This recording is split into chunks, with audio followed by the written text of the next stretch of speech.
Now, you did it. You made it to Friday. If this week is feeling like it was more than 546 days, trust me, you're not alone. Yeah, Mikey, this is really my time to vent, so thank you for giving me the floor, aka studio, for this. There are weeks and then there are weeks, and while I know it has been taxing for the general population of Western PA, for parents, please add on about 350% more stress. I'm going to share some of your opinions on this in just a moment, but first, a look back at the longest week in history. The invention of virtual learning has been a blessing and a curse. It's allowed schools to keep kids learning without adding to the snow day tally and keeping the current calendar the same.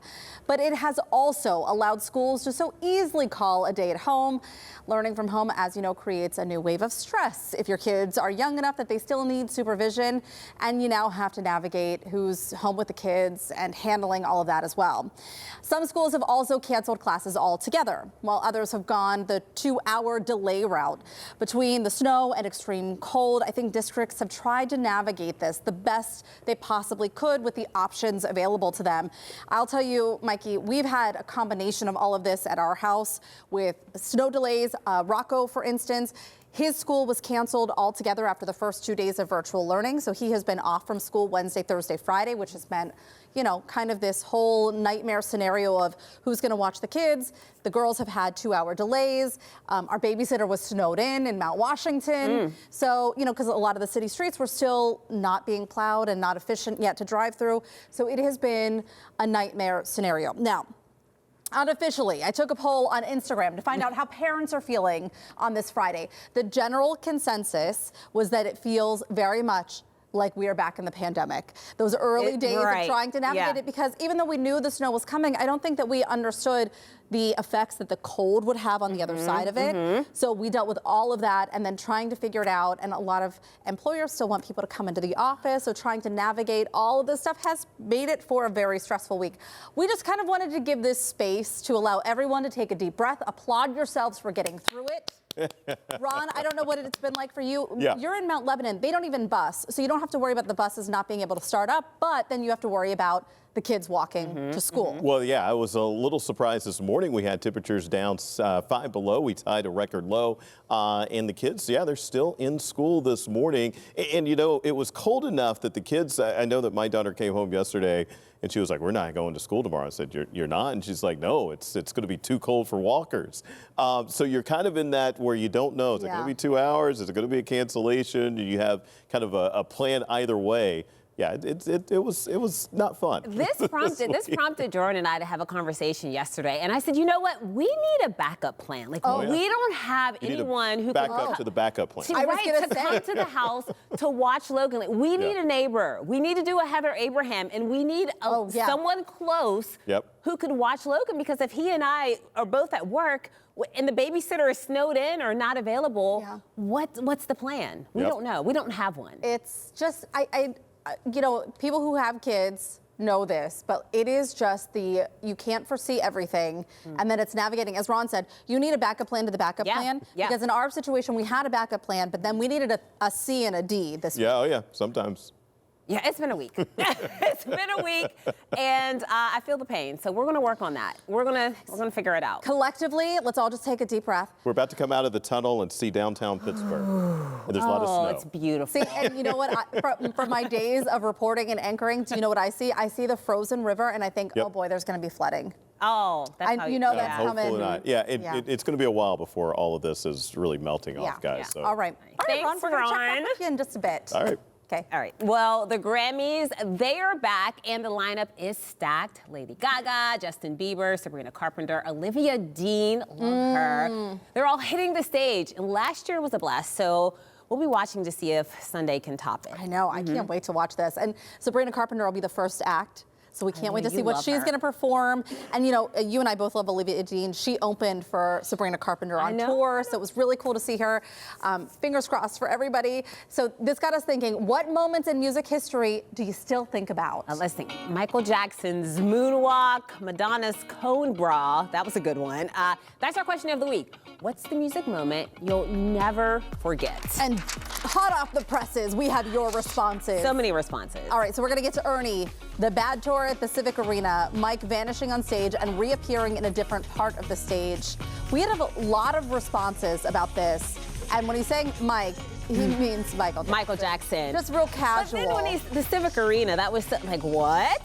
I forgot about that. That was there. Yeah. Yeah, okay. Valerie says Freddie Mercury at Live Aid 1985 was one of the greatest live performances in human history. From the first, is it I.O.? A.O.? A.O. Yeah. Freddie had Wembley Stadium eating out of his hand. Freddie Mercury didn't just perform at Live Aid, he defined it. Did you watch the movie about him? I did not. It was really interesting. You should watch I would have known how to Ayo. Stephanie says Phil Collins performing in London and New Jersey the same day for Live Aid by taking the Concorde. Yeah, I mean, this is, I love Phil Collins. Look at that. Oh, gosh, do I love Phil that. Collins. Good guy right there. Little okay. Genesis. Right. Janine says Three River Stadium, Led Zeppelin playing Stairway to Heaven and released white doves that circulated the stadium and went straight up to heaven. Gosh, I love white doves. You know, it's really cool that we have these stadiums and that we're seeing them again, these stadium tours coming back through. And I know PNC Park has taken on some of the stadium tours too. It's just it's really cool. Jackie says Prince performing with Tom Petty at the Rock and Roll Hall of Fame induction ceremony on March 15th, 2004. Even remembers the day. Right. They played a famous rendition of While My Guitar Gently Weeps. It was amazing, she said. That, yes. I hear a lot about that one.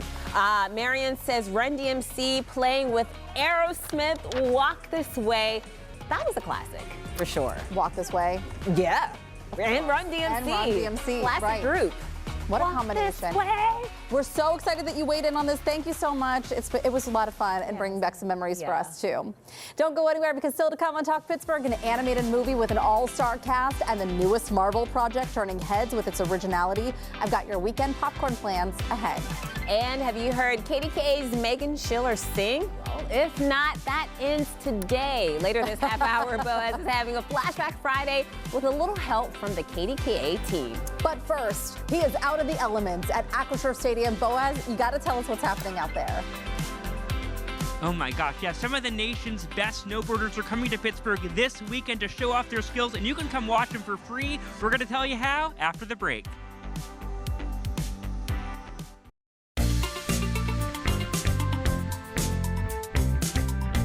Acrisure Stadium is the place to be this Saturday. Truckloads of snow are getting packed down for a winter sports competition like no other. And when we hear about something unique, of course, we send Boaz. He's on the North Shore checking out the Red Bull event, drawing in snowboarders from across the region. Hey, Boaz, how's it going? It looks cold out there. It is cold out here. There is a lot happening. And just to give you a sense of where we are, so Acrisure is right up there, and we are just down the steps back here where they are constructing this rail that snowboarders are going to ride through for the Red Bull Heavy Metal quarterfinals, or what do you call it? Qualifiers. The qualifiers. Yeah. Okay, and this is Joe, the director of competition and a snowboarder himself. And so for folks who've never gone to an event like this, what are they going to see tomorrow? They're going to see street snowboarding on display. You know, you see some stuff on the TV with half pipe and slope style. It's a whole new discipline. This is street snowboarding, and it's really cool to bring it to the city of Pittsburgh. Yeah. And so how did you get into snowboarding? Like, how old were you when you got on the snowboard? You grew up in Minnesota. Correct. Yeah, I probably got into snowboarding when I was 12, 13. Yeah, and just like I had a twin brother hockey player, whole family going on, and then I found snowboarding, and it was like a whole, this is my life now. I'm going this way. So it was counterculture for sure. Yeah. And how crazy is this that your brother then went on to become an NHL player? He played for the Ducks for over a decade, and then you went on to become this professional snowboarder. Yeah, it's honestly pretty wild. Like, just growing up, we both played hockey, and we were kind of right there. He was always better than me. He was better than me at every sport. So I had to find the one thing that he can't do. And when I found snowboarding, it's like he really couldn't do it because if he got hurt, the coaches would get bummed. And I was like, okay, I found my thing now. Like, I'm going all in on this. Right. Yeah. And do you remember the first time you tried to ride a rail? Yeah, I do. I really just, when the first time I strapped into a snowboard, I just felt like, okay, this is like my thing. And then from there, I just got into all the videos and all the, magazines and the whole culture of it and found rails and then, jumped on. And I don't know, I've just always been, from that one day and on, I've just been obsessed. So yeah. Absolutely. And so then, I guess you could only do it for a certain amount of time. You don't want to be in your 70s riding rails. So you started the snowboard company. Yeah, correct. I mean, hopefully I'm in my 70s hitting rails. I would love that. Yeah, Tony Hawk's doing pretty well. He's doing great, yeah. But I mean, to that point, yeah, I got to transition and I had the opportunity to start a snowboard company.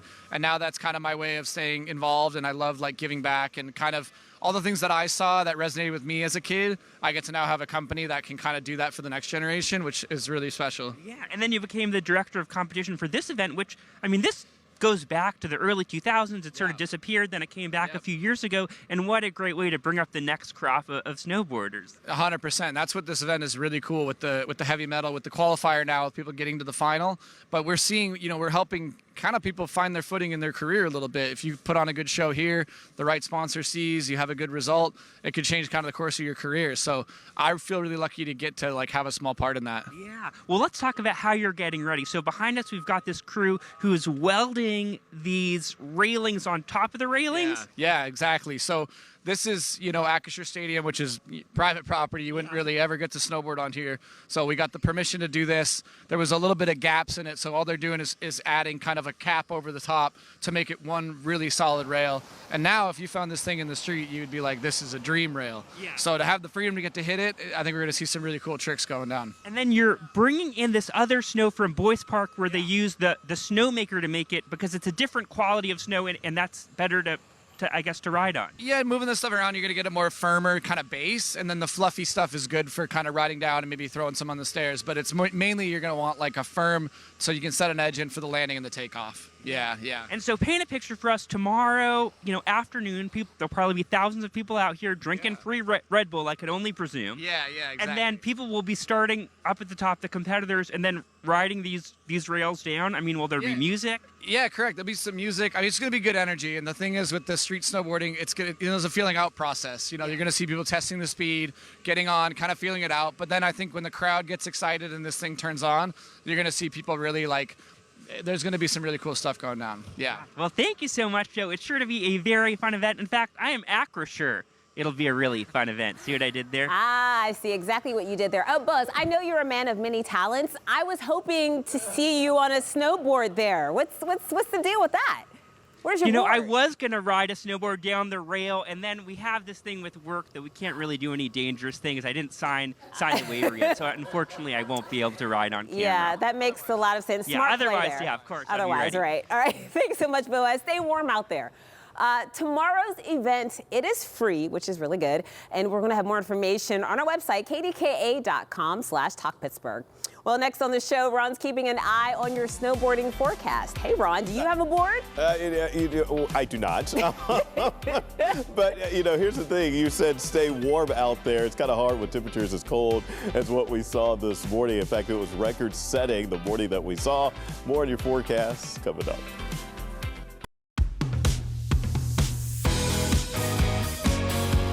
Ron, I think at this point, the question is just how cold is it going to get? Yeah, all right. So this morning we did see record low temperatures in the Pittsburgh area, falling all the way down to 5 below this morning. Certainly good for a record. You can see those morning lows. Look at Newcastle, 18 below. In Indiana, 13 below. Those are actual temperatures. That's not even the wind chill that's out there.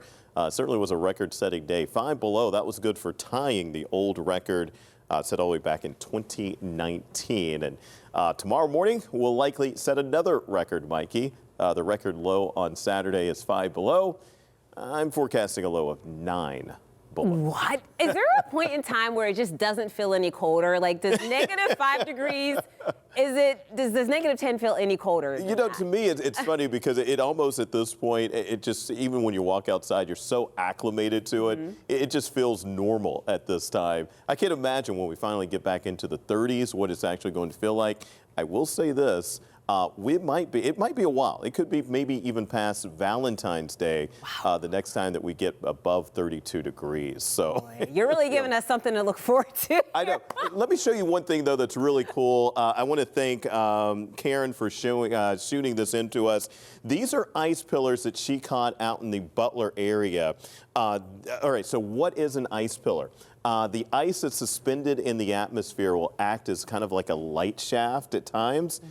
So it's the reflection of the snow on the ground, shooting up, that light shooting up into the atmosphere. It was caught by the ice, the crystals that were in the atmosphere, and that's why you get this optical illusion that is ice pillar. So I want to thank Karen Jan for sending this in. Just a fantastic look at one of the really cooler parts of meteorology and the atmospheric sciences. You've explained it to me. I said, Ron, what is an ice pillar? And you said, just wait one second. Slow your roll. Yeah, slow your roll, Mikey. Slow down.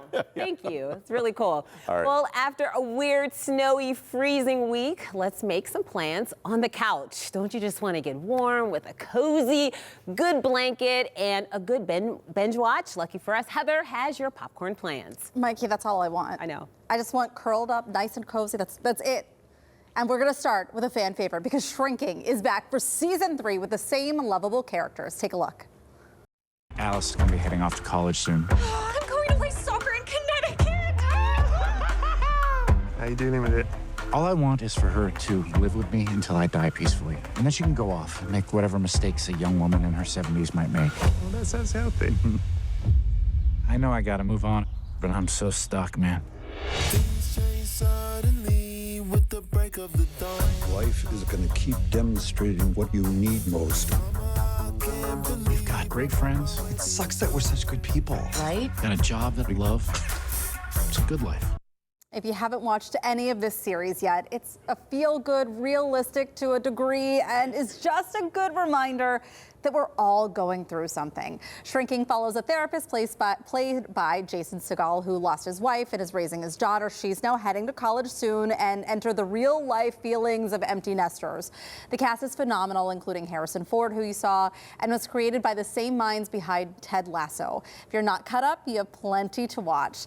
But that's not all for streaming options this weekend. Disney Plus is out with a new series. Take a look at Wonder Man. I need to be in this movie.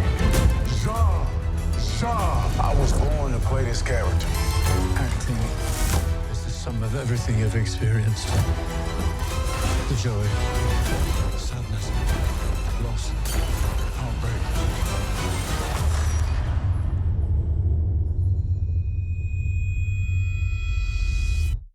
The Department of Damage Control considers Simon Williams an extraordinary threat.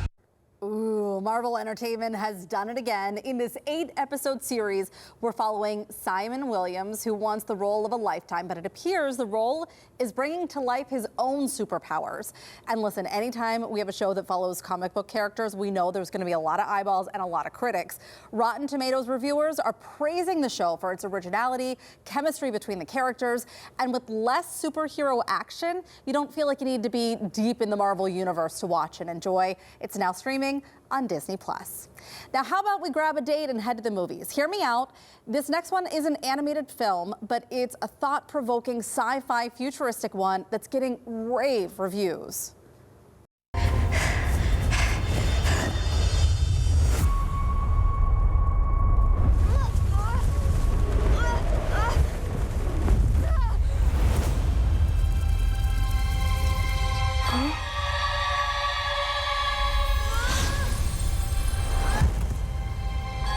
Are you all right?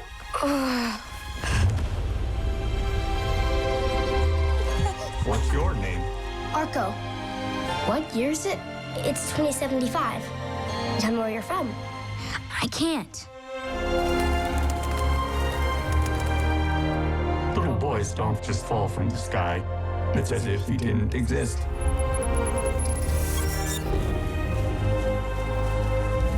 Have you seen anything strange in the woods? I just saw a rainbow. What's it like? No one should know the future. Ever.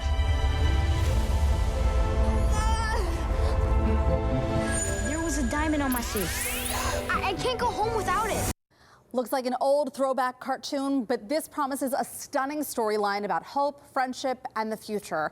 Not only that, but the voice actors will sound familiar. The lineup includes Will Ferrell, America Ferrera, Natalie Portman, Flea from the Red Hot Chili Peppers, and Andy Samberg. Arco is in select theaters. I also want to mention for the kids and Kids at Heart, Cinemark is doing a 1-week-only screening of the Lego Movie in 3D.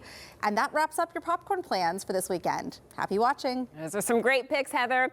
Well, still to come on Talk Pittsburgh, big confidence, big dreams, and even bigger futures. That's the mission of an organization empowering girls in our region. Stick around to learn how Girls Inc. is shaping the next generation. Plus, a viral trailer is giving us a whole new perspective on smizing. America's Next Top Model ruled reality TV, but not everything was as it seems. Find out why so many viewers are rethinking what they saw and how it may have shaped them. And what's old is new again, or at least you can see it for free. Boaz is digging into the year's entries to the public domain. He'll explain next.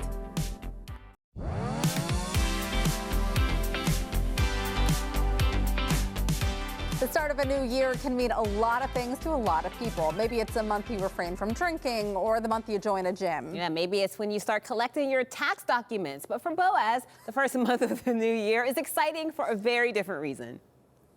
January 1st isn't just the beginning of a new year, it's also Public Domain Day. It's the day that certain works enter the public domain. So what does that mean? Well, it means that this Mickey Mouse cartoon from 1930, we can now air it on television because the copyright has expired in the United States. So that means Disney can't come after us. There won't be any legal repercussions. So let's go ahead and watch a bit of that Mickey Mouse cartoon.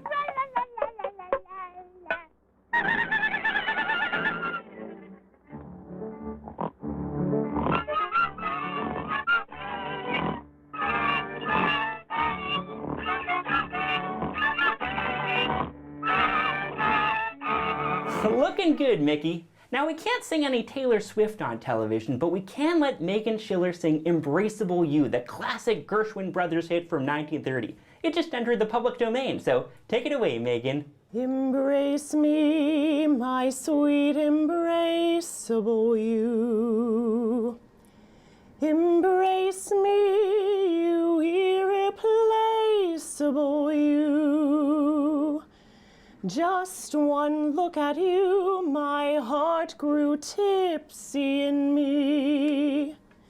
You and you alone bring out the gypsy in me. Absolutely wonderful. Now remember that Blondie comic strip from the newspaper? Well, those first iterations of Blondie and Dagwood are now in the public domain too, so let's take a look at one of those early strips.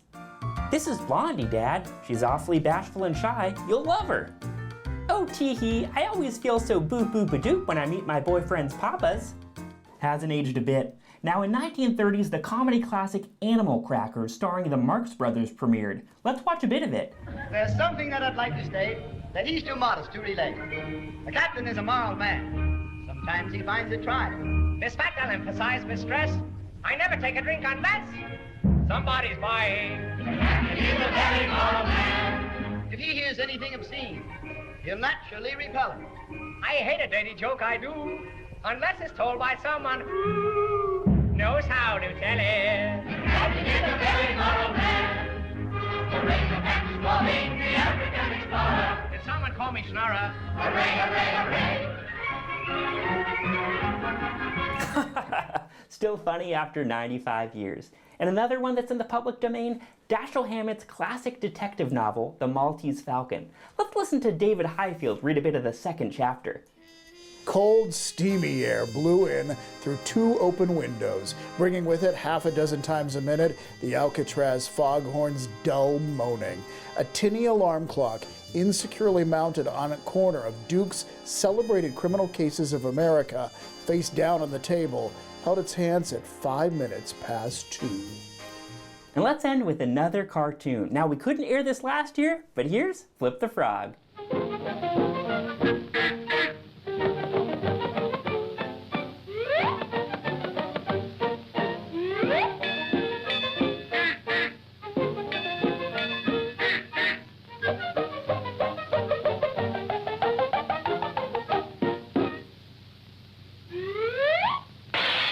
So what's entering the public domain in 2027? Well, those Dracula and Frankenstein movies from Universal, and also an early iteration of Donald Duck. Of course, I can't show that to you now. It would be illegal. But it won't be in a year. I'll see you then.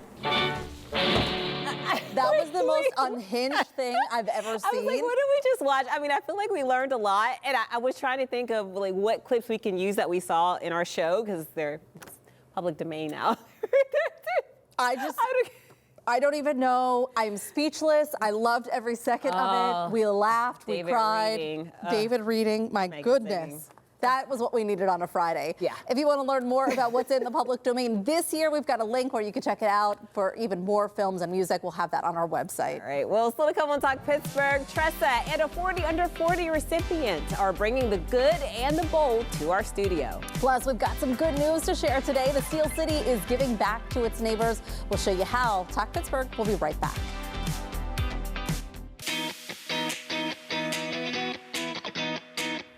Welcome back to Talk Pittsburgh. Let's get into some good news that has us talking. And we start with something a little different. Our first taste of good news comes from within the walls of our newsroom. You've heard of snow angels this week, especially. Well, KDKA has a snack angel, and we caught him in the act. Take a look. It's the gift that keeps on giving. Look at our little snack angel, Krista Rose. What do you have for us today, Chris? Well, I know everybody likes the Christmas trees at Christmas. So seeing as Valentine's Day is coming up and we're all sick and tired of the cold, we all needed a little There's a taker. love, a little There's a pick me taker. up. So there we go.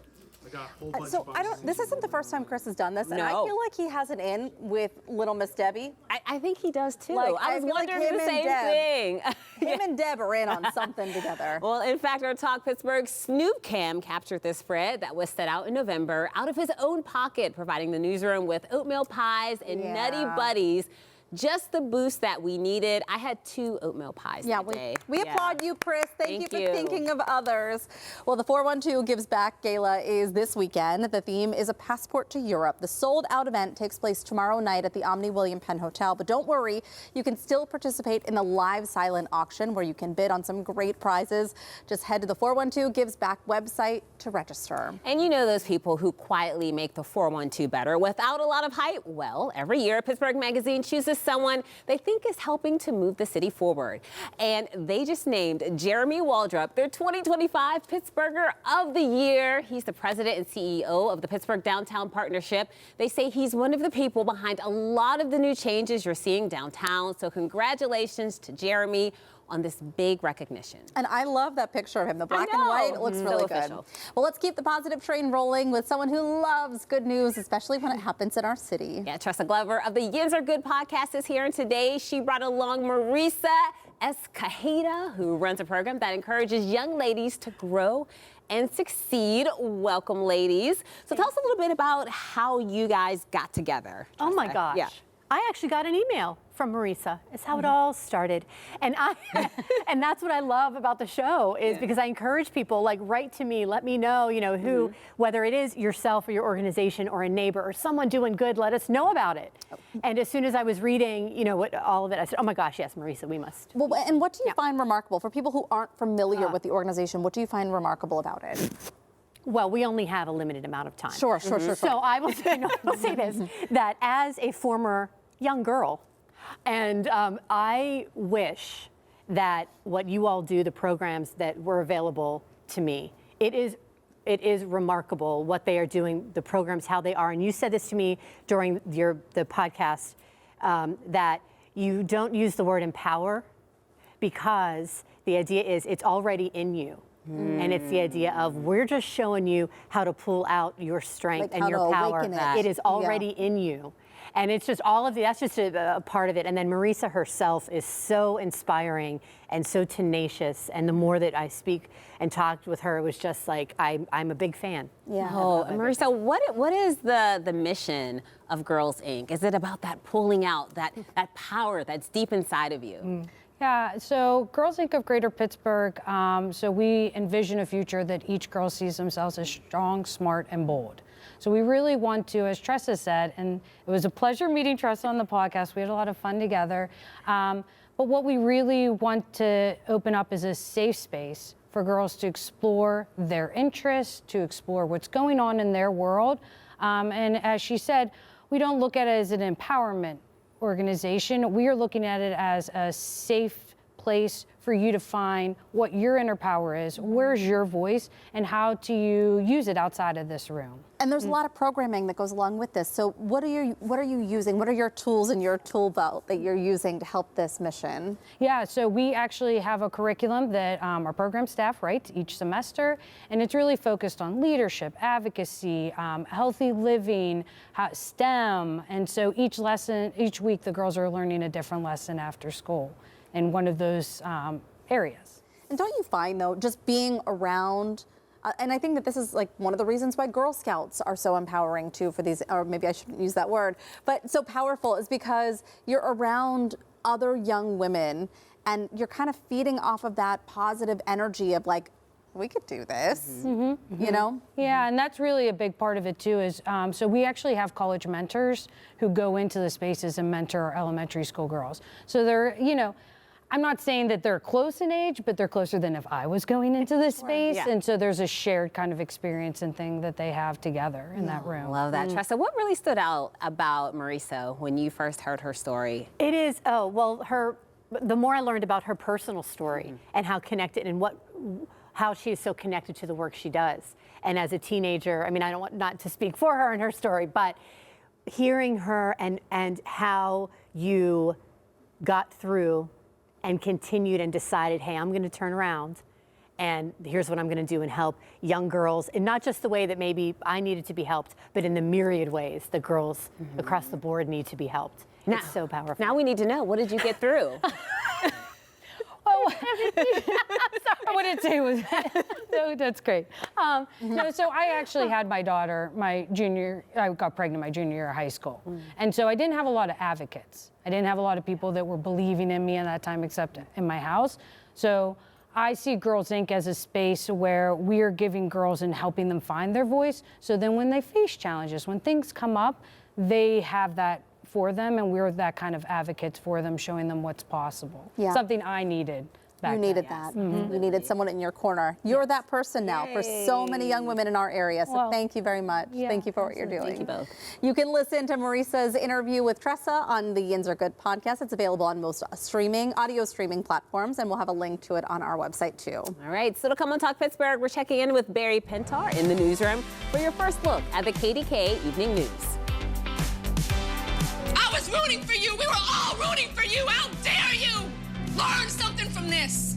Ooh, I remember that moment. An upcoming documentary has people rethinking America's Next Top Model, the beauty standards, and brutal moments many of us grew up watching. Dr. Katie is here to help us take a second look at how this series shaped so many of us. That conversation is up next, and I think Tressa's sticking around for that right. one. My gosh. Wow.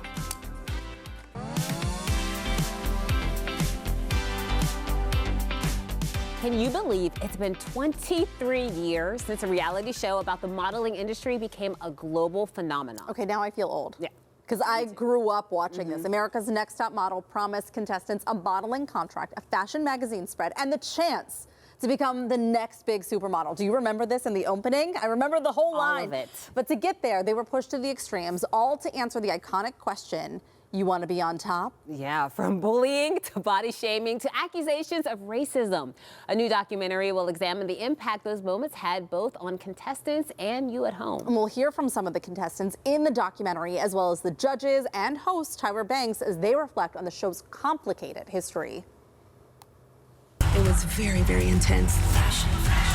But you guys were demanding it, and so we kept pushing more. Why are we filming this? And more and more. Yeah, I remember so much of this. Dr. Katie Stewart is here to help us unpack the impact of America's Next Top Model may have had on all of us. You know, I will agree with one thing. I watched the whole trailer for this. Yes. And Tyra said, you all were asking for more. More and more. Actually, she said we were demanding it. Yeah. And I think true. even though we weren't quite in the thralls of social media the way that we are now, I do think that we were kind of demanding it. I was the drama of it all. I was chomping, waiting for that next season to come out. Yeah, you know? I think so. I mean, I am embarrassed to admit, my age when I started watching it, 25. Yeah. And how much I loved it. Loved it. I really enjoyed at least the first 4 to 5, they called them cycles, right? Not seasons. But I tapped out, I think, when it started becoming so dramatic and all about Tyra yelling at the girls and just doing these kind of crazy things. But I was 25 when I started watching you were a little older. Yeah. I was mature. A little bit. Well, not fully, but yes. I mean, I think that's the big question is that, you know, we were younger. Yes. Reality TV really came out when we were also seeing like the stick figure models on the cover of magazines. Yes. So this is just one of the many things that had this lasting impact on us. You're exactly right, because this is a cultural product, right? And we cannot separate the cultural product from the culture that made it. And all of this put together, I think, really, really, really negatively impact particularly young girls. Like I would say the young women now who were maybe middle school age when this came out. I actually put this on social media that we were going to be talking about it and asked people to tell me if they wanted how they felt about it. Jet fuel for my body dysmorphia. Absolutely. I remember thinking, like, I am not a size 0, I'm not a size 2, probably will never be, but that's what was thrown in front of us. That's what was thrown in front of us. And we saw so much body shaming. And so I was thinking about this. I was like, okay, we know there's vicarious trauma. What about this? There are actually fMRI studies now, not at that time, showing that just observing body shaming impacts girls in the same way as it happening to them. It stimulates the same regions in the brain. So it doesn't matter if it's to you or you're watching it happen. And actually, when I think about this, I mean, we can't compare, right, how the women on the show were affected to how people just watching it were. Right. But I think it can be even more difficult to kind of externalize something when it's not happening to you. And it's just playing in the background. And then it's almost like you absorb it in a different way. You absorb it in a different way that makes it harder to pinpoint. And it just becomes all of this negative self-talk, particularly about our bodies. And we're normalizing speaking or maybe yelling at women in these terrible ways. About how they look and present themselves. Exactly. Yeah. I remember it was somewhat of a psychological warfare for the contestants because they were put into these very awkward positions, these challenges that really made them face things that they were very insecure about, like their greatest weaknesses. Yes. I was actually very upset when I read about this, that they supposedly did, they said they were psychological evaluations. I don't know if they actually were. I don't know who did the interviews, but they then used that in photo shoots. And the things that these girls were most afraid of, they had to face. Now, as a psychologist, do I think you need to face your fears? Absolutely. But it needs to happen in a trauma-informed way, not a manipulative way to get ratings. Okay, so I want to get your take on this. So Adrienne Curry, the winner of the first cycle, said, quote, I think people psychoanalyzing it over 20 years later with a woke lens is absurd, end quote. And I'm not sure how you feel about that. I mean, I do think that, you know, we can take things a little bit with this is a cultural thing that was happening at that time. We have changed as a civilization, which is good. We should grow. We should be better than we were 20 years ago. But what do you think about this idea that she is saying this? I think she's right and wrong. And, you know, just like we said, we can't separate it from the culture. Right. So maybe, and what really ages well over 20 years? No, nothing. However, we now have a different understanding of how people are affected. So we should go back and look at things, right? So that we know what kind of things might be needed, like Girls Inc. that we talked about earlier today, right? So we know how to look at this so that we can be more critical of it and more thoughtful as we create new cultural products moving into the future. I gotta tell you, no matter what, I wanna watch it. I wanna watch it. But like you said, when watching the trailer hindsight, I was like, what did we take in back then? Yeah. Gosh. That's why we're all in therapy. Yes, we are. Thank you so much. And providing it. Here we go. All right, if you're interested in booking a session with Dr. Katie Stewart, we'll have that information for you on our website, kdka.com/talkpittsburgh. Still to come on the show, KDKA reporter and anchor Barry Pintar is standing by in the newsroom with the stories you don't want to miss tonight on the KDKA Evening News.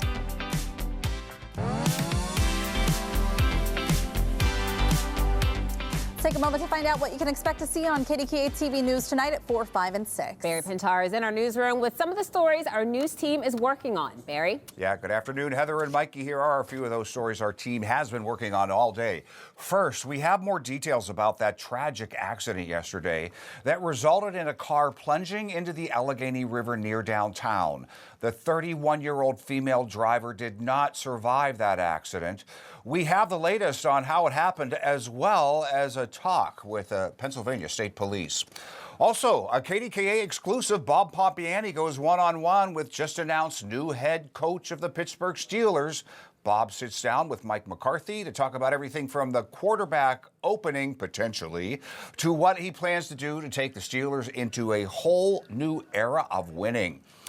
And finally, so many people contacting KDKA telling us they are not getting their mail. We talked a bit about this earlier this week. The Postal Service told us then the letter carrier will not deliver mail to mailboxes where there is no access due to uncleared or unshoveled snow. Still, we have been, as I said, inundated with people saying their mailbox is completely cleared and they still haven't received mail for days. What the USPS is telling us now.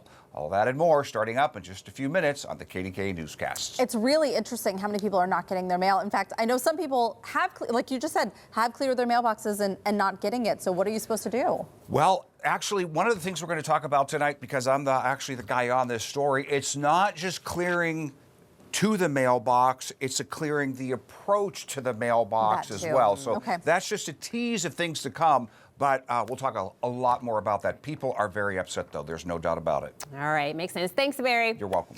Still to come on Talk Pittsburgh, we're wrapping things up with another quick look at your forecast and what we're chatting about for tomorrow's show.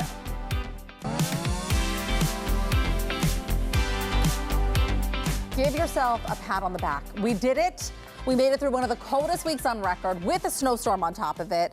It's going to still be cold next week. But I feel like we achieved something, Mikey. I think we did. I think we did a good job here. Ron. Yeah, our snow levels now, we've been at 10 inches of snow on the ground at the Pittsburgh airport all week long. Yesterday, we were at 9 inches. So we got more snow. No, we're down. We're down an inch on the ground of snow. So, there's that. This weekend's going to be very cold, guys. I hear Mikey's just laughing at me over there. High temperatures are just into the teens. And just a heads up, we're looking at record cold temperatures tomorrow morning. I have us down to around 9 below. Oh, something really to look forward to, Ron. Yeah. Thanks a lot. We're heading into the 20s next week. That's all that matters. Thank you. Coming up Monday on Talk Pittsburgh, we are kicking off Black History Month at a space fostering culture and creativity in our city. Mikey, I can't wait for you to share this story with everyone. This is an inside look at some of the latest features on display at the August Wilson African American Cultural Center. Was it so cool? It's amazing. I can't wait to share their story with you. They have an amazing set of steps. Oh, breathtaking.